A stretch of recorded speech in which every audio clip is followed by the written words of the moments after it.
A single dad walking through a hospital corridor, a little girl in a wheelchair by a window, watching the world move on without her. One question that would shatter two broken hearts and then piece them back together in ways neither of them saw coming. This is the story of how pretending for just one day became the most real thing in both of their lives. Before we continue, please tell us, where in the world are you tuning in from? We love seeing how far our stories travel. Caleb Mitchell stood in the doorway of the recreation room at Riverside Children's Hospital, watching Scarlett cry. It was a Thursday in late April, and she was trying to hide it, turning her face toward the window, wiping quickly at her cheeks with the back of her hand. But he could see her small shoulders shaking, could hear the quiet catch in her breath. He'd been coming to see her 3 times a week for the past few weeks, ever since that first chess game. Something about this 9-year-old girl had gotten under his skin in a way he hadn't expected. Maybe it was the way she talked about the ocean like other kids talked about Disneyland. Maybe it was those eyes, brown and deep and far too old for her face. Or maybe it was just that she was always alone. "Hey," he said softly, pulling a chair beside her wheelchair. "What's wrong?" Scarlett wiped her eyes quickly, forcing a smile that didn't reach anywhere near her eyes. "Nothing. I'm fine." "You're not fine. Talk to me." She stared out the window for a long moment. In the recreation room behind them, other children were playing, laughing, running, being picked up by parents and foster families who'd come to visit. The sound of normalcy, the sound of belonging. "Saturday is my birthday," Scarlett finally whispered. "I'll be 10. Caleb felt his chest tighten. He'd known her birthday was coming, had even brought a puzzle, a 1,000-piece image of a coral reef tucked away in his truck. "I know. That's something to be happy about, isn't it?" Fresh tears spilled down her cheeks. "The other kids, their parents are taking them out for their birthdays. Timothy's dad is taking him to a baseball game. Mallory's mom is bringing cupcakes and decorations." Her voice cracked. "Even the kids who don't have parents have foster families visiting." Caleb didn't know what to say. What could he say? He'd learned enough about Scarlett over the past weeks to know her story. Paralyzed at 4 from a spinal infection, a mother who'd lost custody, a father who'd never been there, 3 foster homes that hadn't worked out. Now she lived here, in the long-term care unit. A permanent resident, the nurses called it. A child nobody had chosen. "I'm so sorry, Scarlett," he said quietly. She turned to look at him then, and the expression on her face, the raw longing, the desperate hope fighting against years of disappointment, it nearly broke him.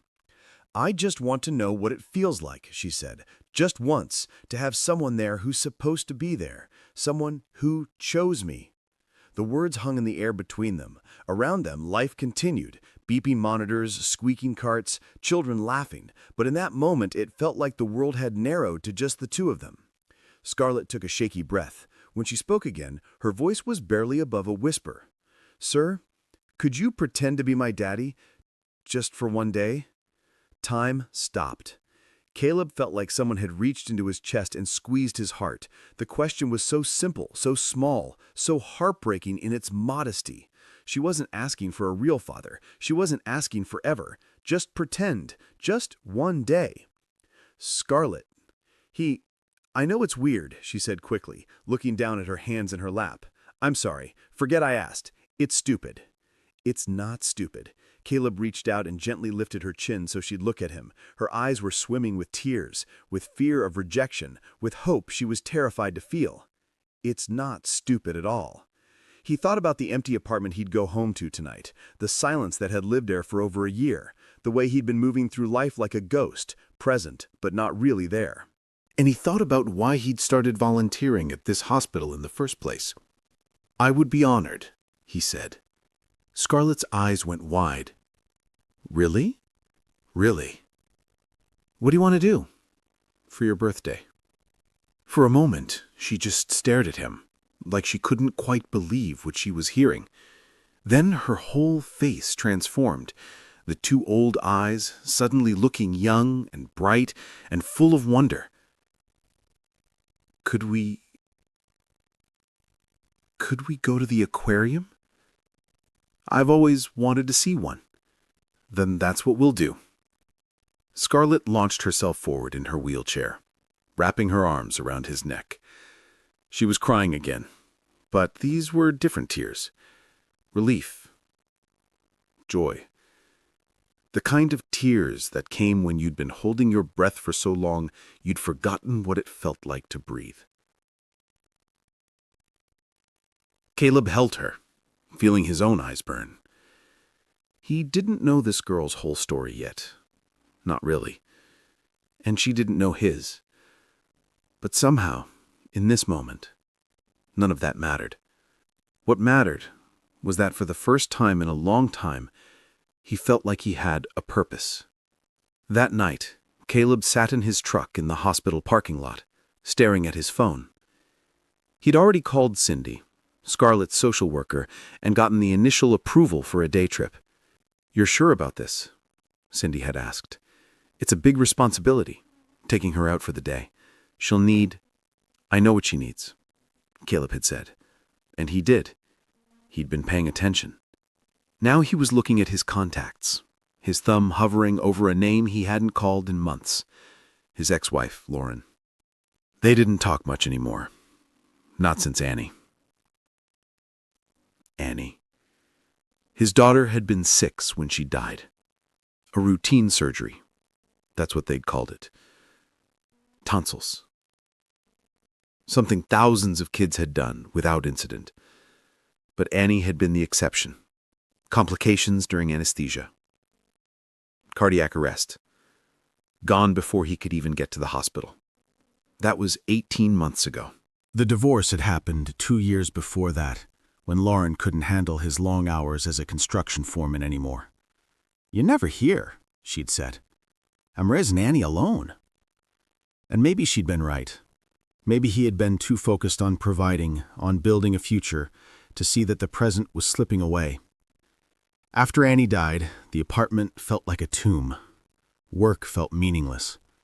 He'd go through the motions. Wake up, go to the job site, come home, eat something, sleep, repeat. His therapist, Dr. Morrison, had been the one to suggest volunteering. "Channel the grief into something positive," she'd said. So he'd started coming to Riverside. 8 months ago now. He'd play board games with kids, read stories, sit quietly with the ones who were too sick to do much else. And then he'd noticed Scarlett. She'd been sitting by the window in her wheelchair, watching other children play sorry. Her legs were covered with a knitted blanket, her blonde hair pulled back in a ponytail. She had warm brown skin and eyes that seemed to carry the weight of the world. "You don't want to play?" he'd asked, pulling up a chair. She'd shrugged. "They don't know how to play with someone in a chair. They get weird about it." "That's their loss," Caleb had said. "You play chess?" "No." "Want to learn?" That small smile, that first crack in her armor. "Okay." Over the weeks that followed, he'd learned things about her. Small things at first. Her favorite food was mac and cheese with the powdered cheese, not the fancy kind. She loved books about adventure, particularly ones about the ocean. She dreamed of becoming a marine biologist despite never having seen the ocean. And gradually, he learned the bigger things too.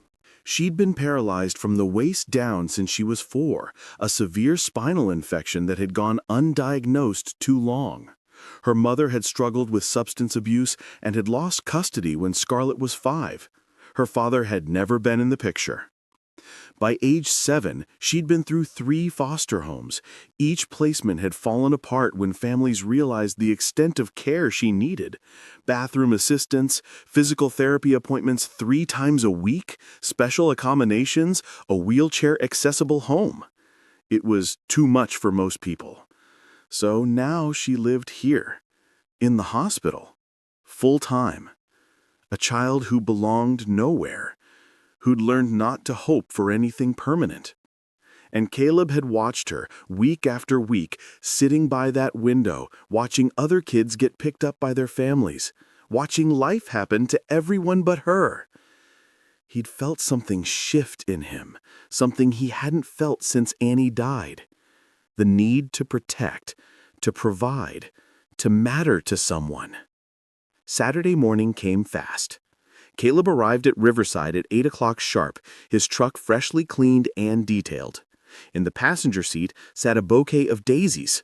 Scarlett had mentioned once almost offhandedly that they were her favorite flower because they looked happy.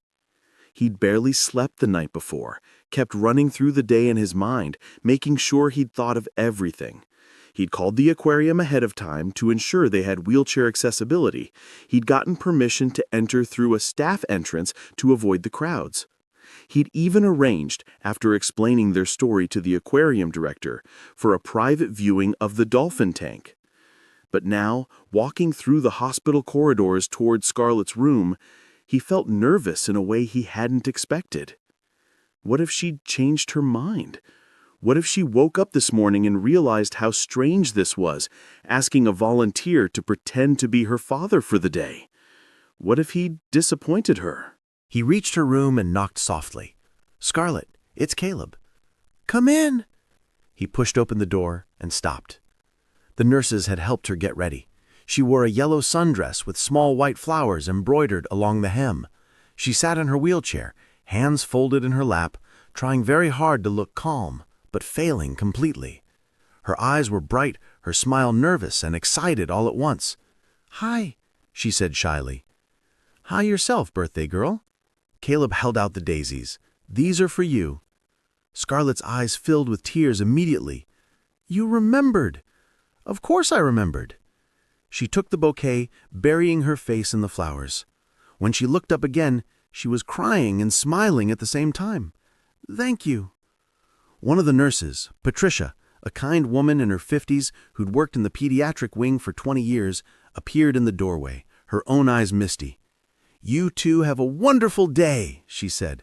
"And Scarlett, you look absolutely beautiful." "Thank you for helping me get ready," she said. "Anytime, sweetheart." Caleb wheeled Scarlett through the hospital corridors, past the nurses' station where the staff waved and called out birthday wishes, past the recreation room where other children stopped their games to watch them go. In the elevator, Scarlett was quiet. Caleb glanced down at her, noticed she was gripping the daisies tightly. "You okay?" he asked. She nodded, then softly, "I'm scared it won't be real, like I'll wake up and still be in my room." Caleb knelt down beside her wheelchair, right there in the elevator. "It's real, Scarlett. I'm here. This is happening. Today is your day." The elevator doors opened. Sunshine streamed through the lobby windows. The automatic doors slid open, and for the first time in months, Scarlett left the hospital. The aquarium was in downtown Columbus, about 40 minutes away. Caleb had worried the drive might be awkward. 40 minutes was a long time to fill with conversation. But it wasn't. Scarlett talked the entire way, her words tumbling over each other in excitement. She told him about the books she'd read about marine life, about how dolphins used echolocation to navigate, about how some jellyfish were immortal, biologically speaking, about the Mariana Trench and the creatures that lived in complete darkness. "Did you know that more people have been to space than to the deepest part of the ocean?" she said, her voice full of wonder. "We know more about the surface of Mars than we do about our own ocean floor."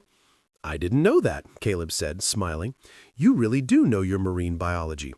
"I read everything I can find," Scarlett said. She was quiet for a moment, then added softly, "even though I've never seen the ocean." "You will," Caleb heard himself say. "Someday I'll take you to the ocean." Scarlett turned to look at him, her eyes wide. "You mean it?" Caleb meant it more than he'd meant anything in a long time. "I mean it." The aquarium staff was waiting for them at the side entrance. The director herself, a woman named Elena, greeted them with a warm smile. "You must be Scarlett. Happy birthday." "Thank you," Scarlett whispered, suddenly shy. "We have a very special day planned for you. Are you ready?" The first exhibit was the Pacific Ocean tank, a massive wall of water filled with sharks, rays, sea turtles, and hundreds of smaller fish. Scarlett pressed her hands against the glass, her face illuminated by the blue light, her expression pure wonder. "They're so beautiful," she breathed. They moved through the exhibit slowly, Caleb wheeling Scarlett from tank to tank. She had something to say about everything, identifying species, explaining behaviors, pointing out details he would have missed. At the jellyfish exhibit, she laughed for the first time all day, a real, genuine laugh. They looked like they're dancing. The tunnel exhibit, where visitors could walk underneath a tank with fish swimming overhead, made her gasp. It's like we're underwater. But it was the dolphin tank that truly captured her. Elena led them to a private area overlooking the pool, where 3 dolphins were swimming. "We usually only do this for school groups," she explained, "but when your father called and explained, we wanted to make an exception." Scarlett glanced at Caleb when Elena said father, her eyes questioning. He just smiled and squeezed her shoulder. The dolphins performed for them, leaping, spinning, vocalizing. One of the trainers, a young man named Marcus, explained their behaviors, their intelligence, their social structures. "Would you like to feed them?" Marcus asked Scarlett. Her eyes went huge. "Really?" "Really." Marcus brought over a bucket of fish and showed Scarlett how to hold them out for the dolphins. She was nervous at first, but when the first dolphin took the fish gently from her hand and clicked at her, she lit up like the sun.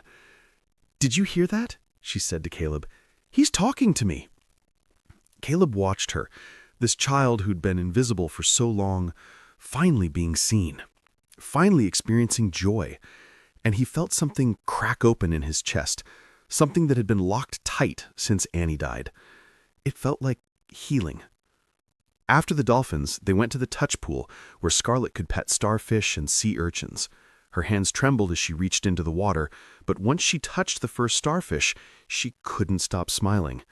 "They're so weird," she said, laughing, "but also kind of amazing."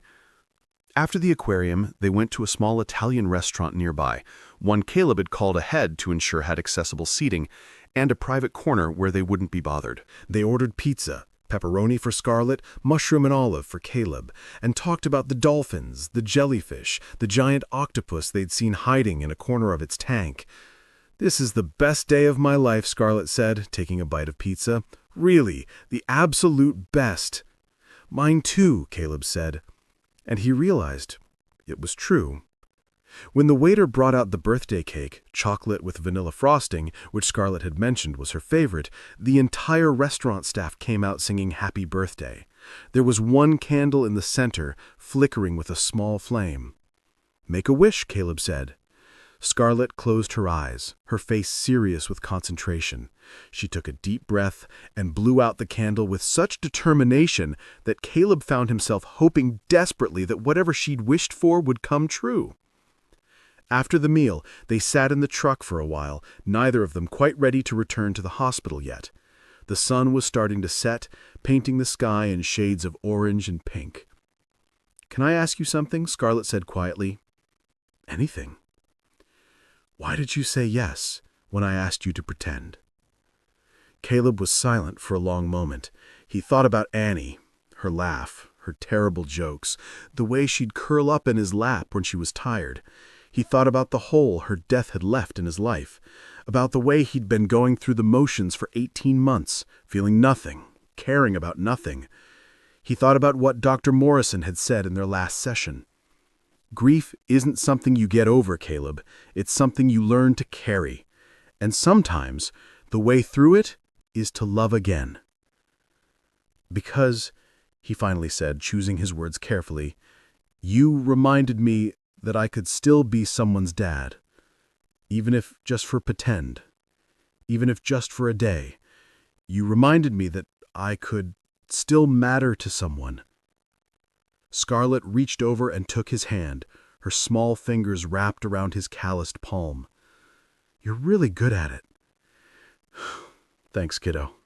They drove back to the hospital as the sky darkened. Caleb helped Scarlett into her room, helped her into bed, and read her 2 chapters of 20,000 Leagues Under the Sea, a book about the ocean, about adventure, about impossible things becoming possible. When she started to doze off, he stood to leave. "Caleb?" Her voice was sleepy, soft.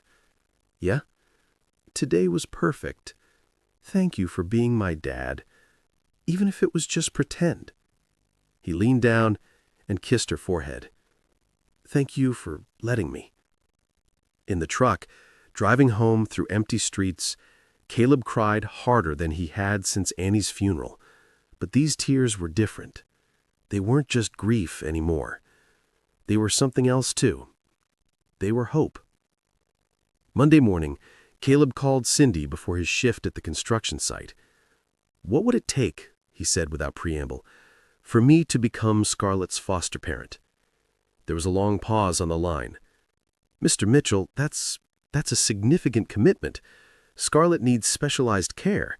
The house modifications alone." "I'm a construction foreman. I can do the modifications myself. I've been researching wheelchair accessibility all weekend. My apartment won't work, but I can find a house. I have good insurance through my union. I can make this work." It's not just the physical requirements. It's doctor's appointments, physical therapy, possible surgeries as she grows. It's being there for every hard day, every disappointment. It's understanding that her needs are complex and will require flexibility, patience, and a level of commitment that many people underestimate. I know it won't be easy. I'm not asking for easy. I'm asking for a chance. She asked me to pretend to be her dad for one day. I don't want to pretend anymore. I want to be the real thing. Another pause. He could hear papers shuffling, the sound of typing. "Let me pull up the foster parent requirements," Cindy finally said. "I'll email you the information packet and schedule you for the orientation class. It starts next week. I'll be there." "Mr. Mitchell? Caleb?" "Yeah?" "For what it's worth, I think you're doing a beautiful thing. Scarlett deserves someone who chooses her, but I need you to understand, this process takes time, months, background checks, home studies, training classes, interviews, and we can't tell her anything until it's finalized. If something falls through, if you change your mind, I don't want her to be hurt again." "I won't change my mind," Caleb said. "We'll see," Cindy said, but her voice was warm, hopeful. The process was everything Cindy had warned him about, and more. First came the application. 15 pages of personal history, employment verification, financial statements, medical records.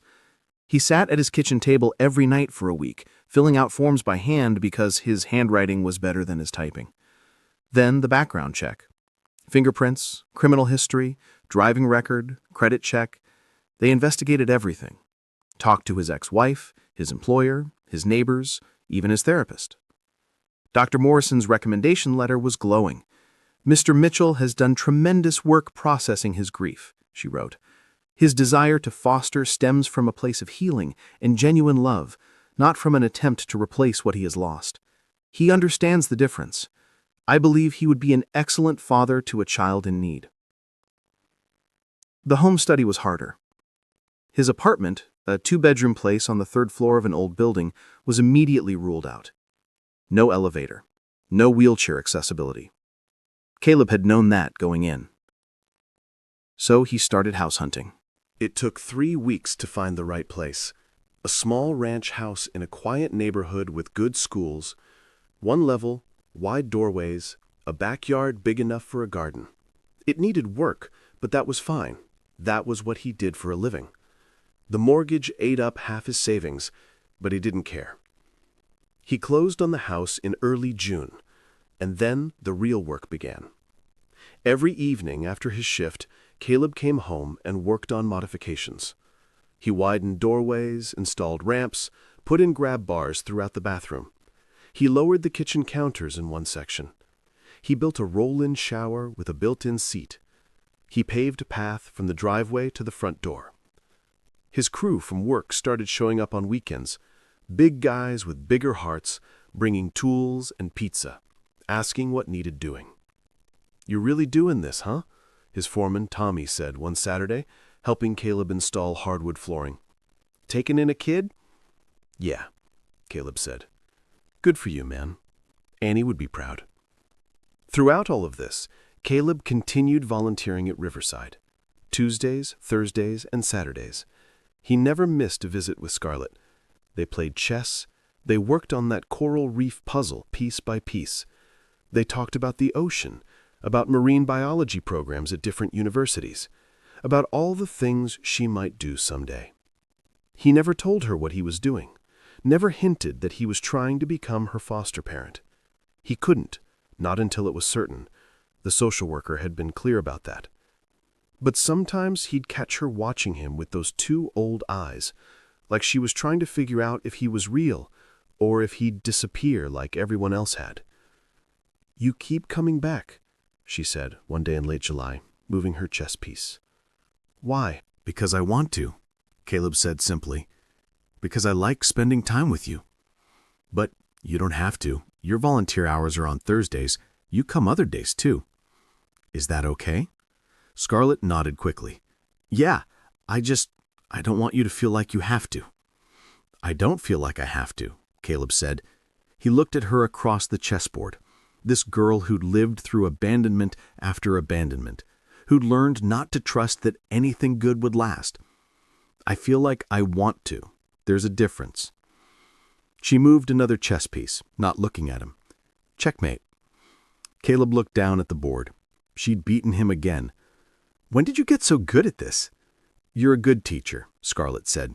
Then quietly, "And I pay attention when someone actually stays." This man didn't give up. He fought for 6 months to give one little girl a home. Have you ever fought for something that mattered? Someone who needed you? Let us know in the comments below. Sometimes the hardest fights lead to the most beautiful victories. The training classes were every Tuesday evening for 8 weeks. Caleb sat in a conference room with 15 other prospective foster parents, learning about trauma-informed care, attachment disorders, special needs accommodations, the foster care system's complexities. Some of the statistics made him sick. The number of children in care, the number who aged out without ever being adopted, the number who ended up homeless, incarcerated, or worse. But he also learned about resilience, about how children could heal when given stability and love, about how a safe home and a committed adult could change the trajectory of an entire life. One evening, the instructor, a woman named Patricia who'd been a foster parent for 20 years, asked them all to share why they were there. When it was Caleb's turn, he said simply, "There's a little girl who asked me to pretend to be her dad for one day. I want to be the real thing." Patricia smiled at him. "That's the best reason I've ever heard." The home inspection happened in August. 2 social workers came through his house, checking every detail. Was the water temperature safe? Were medications locked up? Was there a fire escape plan? Were the outlets covered? Was there adequate space? They spent an hour measuring doorways, testing ramps, checking the accessibility of the bathroom. Caleb held his breath the entire time. Finally, one of the social workers, a young man named David, turned to him and smiled. "You've done beautiful work here, Mr. Mitchell. This house is ready for a child." The interviews were the hardest part. They asked him everything. About Annie's death, about his divorce, about his mental health, about his support system, about his expectations for fostering a child with special needs. "Why Scarlett specifically?" Cindy asked during one session in her office. "You've been volunteering in that hospital for 8 months. You've met dozens of children. Why her?" Caleb thought about it. "Because she asked," he finally said. "Because in that moment, when she asked me to pretend to be her dad, I saw her, really saw her, not as a case file or a charity project, but as a kid who deserved to have someone show up for her, someone who chose her. And I realized I wanted to be that person." "And if she never walks again? If her medical needs increase as she gets older? If it's harder than you think? Then we'll figure it out. Together. Isn't that what families do?" Cindy studied him for a long moment. Then she made a note in her file and said, "I'll recommend approval." The final approval came in mid-October, almost exactly 6 months after that birthday at the aquarium. Caleb was at work when his phone rang. He saw Cindy's name on the screen and nearly dropped his hammer. "Hello? Mr. Mitchell, it's Cindy. I have good news. The foster care board has approved your application. You can bring Scarlett home next Saturday." Caleb sat down on a stack of lumber, his hand shaking. "Really? Really? Congratulations! You're about to become a foster parent. He called in sick for the rest of the day, something he never did, drove home and walked through the house, seeing it with new eyes. The room he'd prepared for Scarlett, painted soft blue because she'd once mentioned it was her favorite color. The bookshelf he'd built, currently empty but waiting to be filled with books about the ocean. The desk by the window where she could do homework. It was ready. He was ready. Now he just had to tell her. Thursday afternoon, Caleb showed up at the hospital with a bouquet of daisies, just like on her birthday. Scarlett looked up from her book, surprised. You already came on Tuesday. It's not your volunteer day. I know, Caleb said, pulling up a chair. His heart was pounding. I need to talk to you about something. Scarlett's expression immediately shifted to worry. Did I do something wrong? No, nothing like that. Caleb took a breath. This was it. Do you remember your birthday, when you asked me to pretend to be your dad for one day? Scarlett nodded, her eyes wary now, like she thought he was going to tell her it had been a mistake, that he shouldn't have said yes.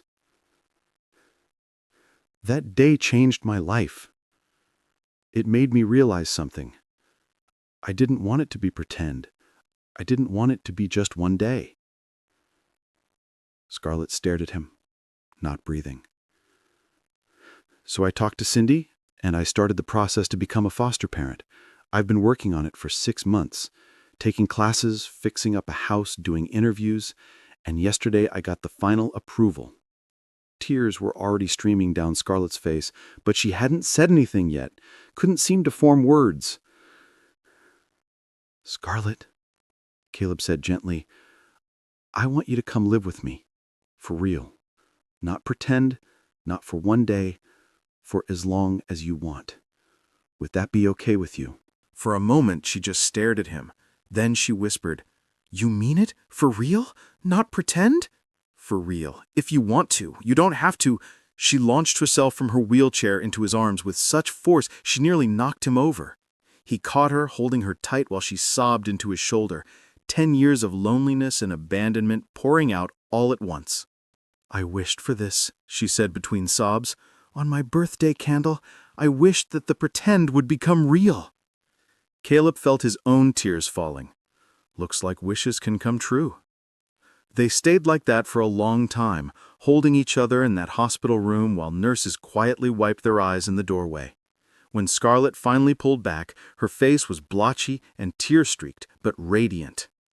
Can I call you Dad now, or is it too soon? Caleb's heart felt like it might burst. You can call me Dad. A smile broke across her face, the kind that reached her eyes and made her look exactly like the child she was supposed to be. Okay, Dad, when can I see the house? This Saturday. We'll pick up your things and take you home. Home, Scarlett whispered like she was testing out the word. I'm going home. Saturday morning, Caleb arrived at the hospital with his truck and a handful of moving boxes. Scarlett didn't have much.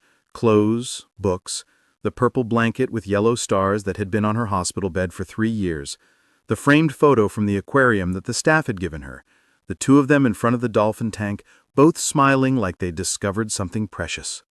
The nurses came to say goodbye, crying openly. Patricia, the nurse who'd helped Scarlett get ready for her birthday, hugged her tight. You deserve this, sweetheart. You deserve all the happiness in the world. Timothy, the boy who'd been going to the baseball game with his dad months ago, wheeled up in his own chair. You're leaving? I'm going home, Scarlett said, the wonder still in her voice. That's awesome. I'm happy for you. Even Cindy showed up to see them off. She pulled Caleb aside while Scarlett was saying her final goodbyes. I've been a social worker for 15 years, she said quietly. I've seen a lot of placements, but this one feels different. You're going to do right by her. I'm going to try, Caleb said. That's all any parent can do. They loaded Scarlett's belongings into the truck. As Caleb wheeled her toward the exit, Scarlett looked back at Riverside Children's Hospital one last time. Not with sadness, but with something like closure. This place had kept her safe when she had nowhere else to go. But it had never been home. Now she was going home. The drive took 20 minutes. Scarlett was quiet at first, watching the world pass by the window. Neighborhoods she'd never been to, parks she'd never played in, stores she'd never shopped at. A whole life she'd only ever watched from hospital windows. "Nervous?" Caleb asked. "A little," Scarlett admitted. "What if I'm bad at this? At having a family?" Caleb reached over and squeezed her hand. "You're not going to be bad at it. And even if we mess up sometimes, we'll figure it out together. That's what families do." When they pulled up to the house, Scarlett gasped. It was small, just a one-story ranch with white siding and blue shutters. But the lawn was neatly mowed, there were flowers planted by the front door, and there was a ramp leading up to the entrance. "This is it," Caleb said. "This is home." He wheeled her up the ramp and through the front door. Inside, Scarlett's eyes went wide. The house was simple, but warm. Living room with a couch and TV, kitchen with lowered counters on one side, hallway leading to bedrooms. "That's my room," Caleb pointed to the first door. "And this—" He wheeled her to the second door and opened it. The room was painted soft blue, ocean blue. There was a bed with a white comforter, a desk by the window, and a bookshelf waiting to be filled. But what made Scarlett start crying all over again was the wall. Caleb had painted a mural. Not perfectly, he wasn't an artist, but recognizably. Dolphins jumping through waves, turtles swimming, jellyfish floating, a coral reef along the bottom. "You did this?" Scarlett whispered. "I did. I thought you might like to have a little bit of the ocean in your room until I can take you to see the real thing." Scarlett wheeled herself closer to the mural, reaching out to touch the painted dolphins. "This is the most beautiful thing anyone's ever done for me." They spent the afternoon unpacking your things, putting clothes in the dresser, arranging books on the shelf. Caleb had bought new books too, field guides to marine life, books about oceanography, even a coffee table book full of underwater photography. "We'll fill that shelf together," he said. That evening, they sat in the living room, Scarlett on the couch, Caleb in the armchair. They'd ordered pizza for dinner, and now they were just sitting in comfortable silence, both of them still adjusting to the reality of it all. "Dad?" Scarlett said softly. Every time she called him that, his heart jumped. "Yeah? Can we work on that coral reef puzzle this weekend, the one you brought for my birthday?" "Absolutely." "And can we get ice cream tomorrow?" Caleb smiled. "We can get anything you want." Scarlett was quiet for a moment, then said, "This is going to be good, isn't it?" Caleb looked at his daughter, because that's what she was now, legally and in every way that mattered. He thought about Annie. He could feel her presence, not haunting, but blessing, as if she was saying, "It's okay, Daddy. You can love again. You can be a dad again. I want you to be happy." "Yeah," Caleb said, his voice thick with emotion. "This is going to be really good." Scarlett settled back into the couch, a small smile on her face. For the first time in 6 years, she wasn't in a hospital. For the first time in her life, she was in a place where someone had chosen her, where someone wanted her, where she belonged. What had started with a simple plea, "Could you pretend to be my daddy for just one day?" had become the most real thing in both of their lives. They had found each other. They had found home, and neither of them would ever be alone again. Thank you for watching this journey with us. If this story reminded you that love can heal and families can be built, not just born, please like this video and share it with someone who needs hope today. Subscribe to Everbell's Stories for more heartwarming, true-to-life tales that touch the soul. Sometimes the most beautiful families are the ones we choose. See you in the next story.